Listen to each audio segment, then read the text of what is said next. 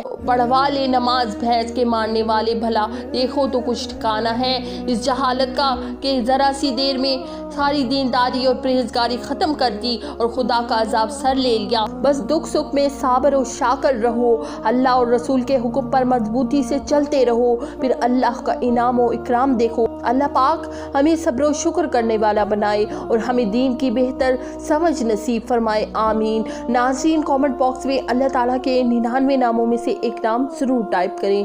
جزاک اللہ خیرن کثیرا۔